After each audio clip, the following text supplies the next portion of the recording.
Shocked.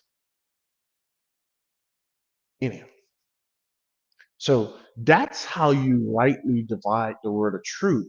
When you come here, you just don't come and plug in whatever you want to plug in. You allow the scriptures to dictate for us, right? So we were talking about that, and he says how he trampled under feet, made war against the saints, and prevailed. In his kingdom, he's going to come, and 10 horns going to rise, and different ones, and subdue 3 of the kings, speak out against God, and all this stuff. He spoke pompous words, and he shall persecute the saints of the Most High. Again, it's the Jews, and shall intend to change times and law. What in the world is he talking about? The same thing that Antiochus Epiphanes did when he uh, did the desecration of desolation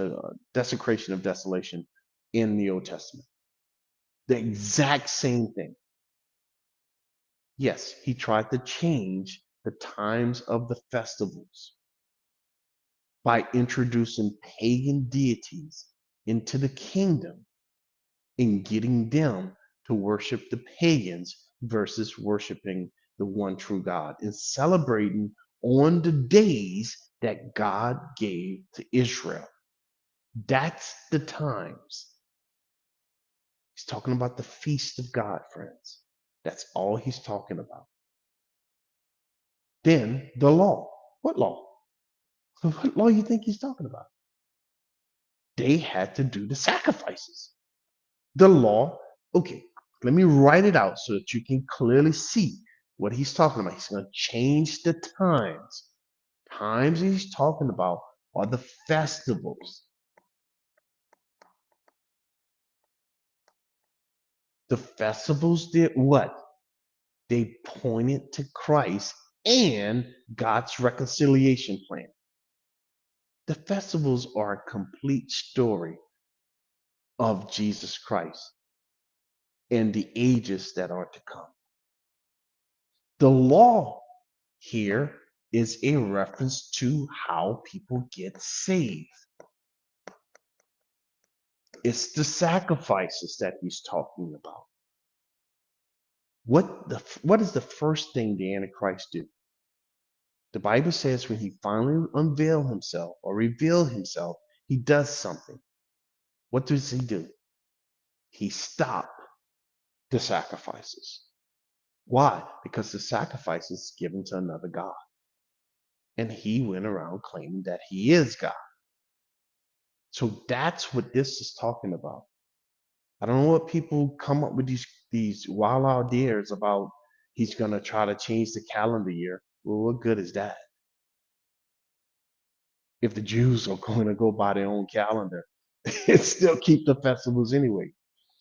What do they care about somebody deciding I'm going to put December uh before March instead of after November and before January? They don't care. They're just going to keep doing what they do anyway.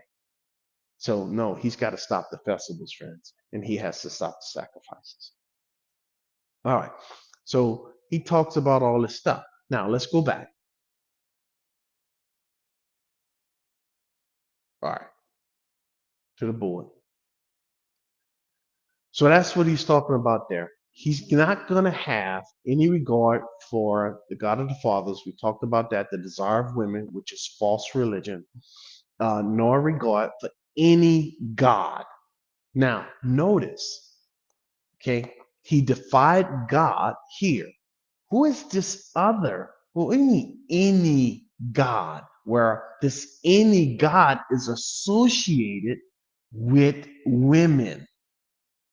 Women represent religion, all kinds of religion. Doesn't make a difference what it is. Okay, you got false Christianity, like Roman Catholicism, like your today, man. There's so many of them. You name them, that's where it's at.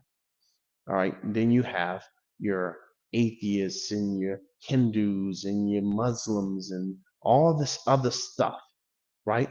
Those are all Judaism today. False religion. That's what it is. False religion is the mother of harlots. Okay? That's what it is. And it produces other gods. What kind of other gods? Well, when you go and you look at all the things that they had back in those days, this kind of other gods. Here's the pagan, sort of a pagan history. And it all started at the Tower of Babel. This is a replica. Is that how it is? I don't know. With this guy right here, Nimrod, his wife, Semiramis, and Tammuz. Those three individuals are really, the devil used these people greatly to come up with all these false religion. You say, how in the world we get here? Because at the Tower of Babel, God mixed the languages. And they simply took their false religion and they brought it around the world. That's all they did. Did they stop worshiping the false gods that they were worshiping when they were building the tower? No. Did God force them to stop? No. The Bible simply says God changed their language. Did he change their heart? No. No. They remain wicked pagans doing exactly this. They were still worshiping Baal. They were still the Egyptians worshiping Ra. They were still worshiping Horus. They were still worshiping Hercules and Tammuz and Bacchus. They were still worshiping Apollo and Thor and Diana and the Virgin Mary. That's going on today. People worshiping her now. Oh, I don't worship her, but why you praying to? Why you praying to her? Why you bowing down before statues? Why? Why are you doing that? The Bible says don't. See, that's what I'm saying. And you can come on here or wherever you are and say, I'm not doing X, Y, Z, yet you're still doing this stuff. And he said, don't have any other God beside me. All right. Why? Because there is no other God. All these other folks, these are fake.